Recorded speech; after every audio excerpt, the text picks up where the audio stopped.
With the advent of hundreds of new aircraft, United Airlines has embarked on a massive project to overhaul hundreds of older narrow-body aircraft with new signature interiors to match those of the new planes. While a relatively small proportion of aircraft have been retrofitted thus far, United is making decent progress.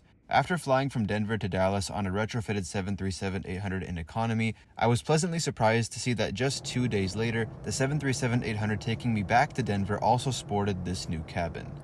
So today, enjoy this beautiful sunrise flight between America's second and third busiest airports in United's Economy Plus.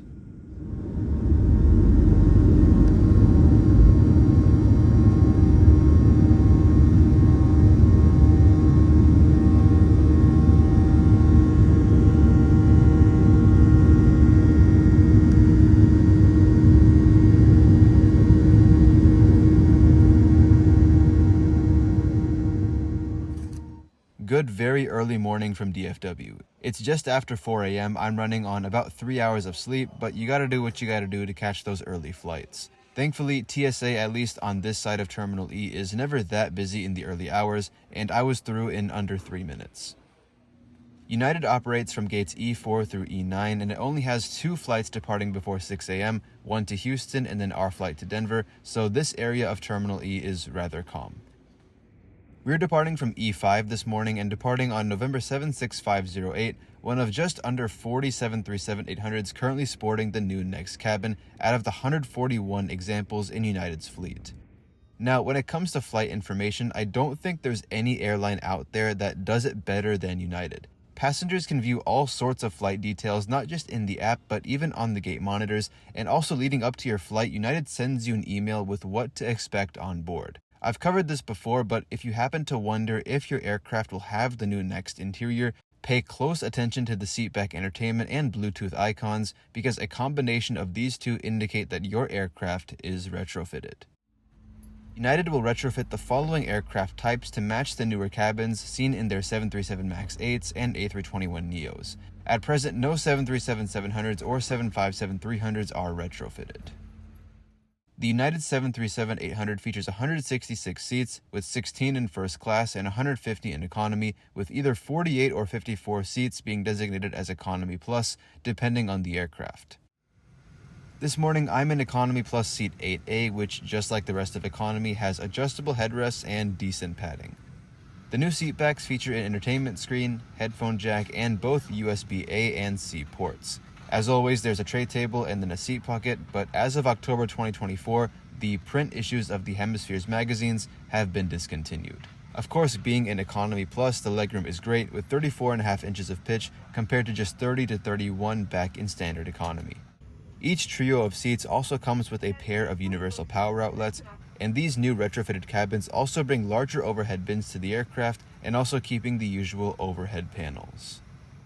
Sanitizing wipes were handed out during boarding along with earbuds, but I declined that offer because the earbuds are not that good.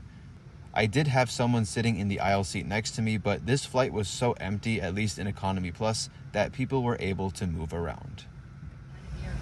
If the doors are opened in an emergency, slides will automatically inflate.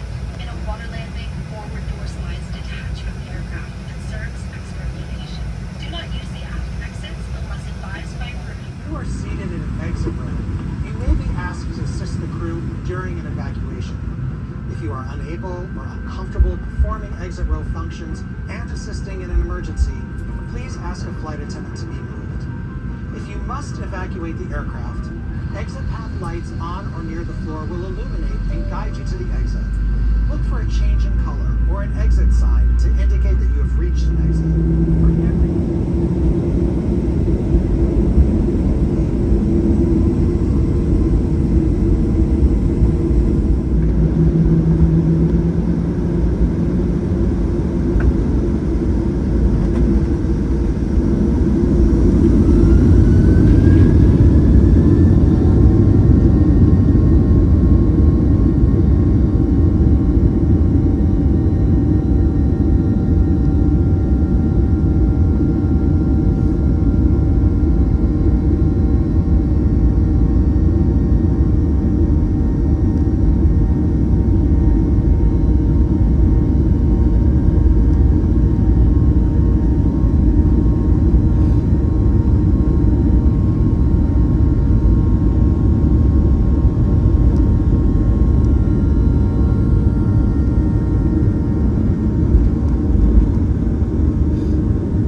was booked for a 45-minute connection in Denver, so it was nice to see that my next flight to Chicago was listed as on time.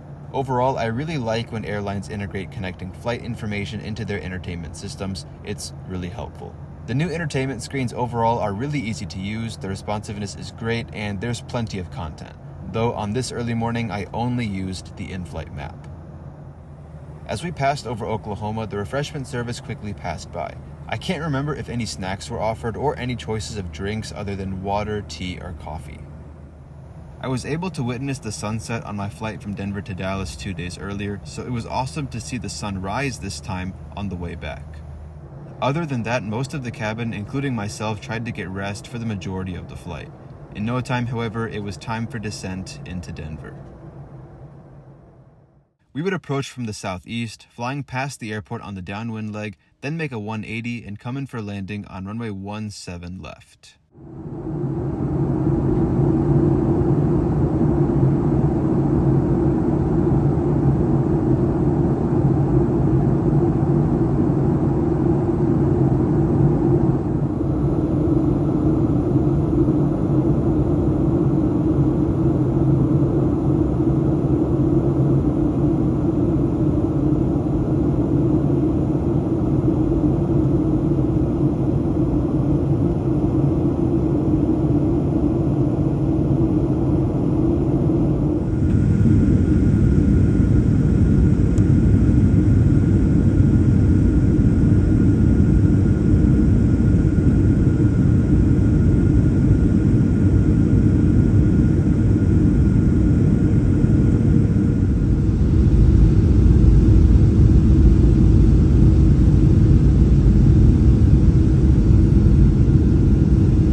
So overall, United's new Next cabin is a great new step for the carrier and its customers. I'm really glad United chose to follow in Delta's footsteps as opposed to American, who went in the complete opposite direction. The flight this morning was comfortable, even more so being an economy plus, and there's not much else I can really highlight.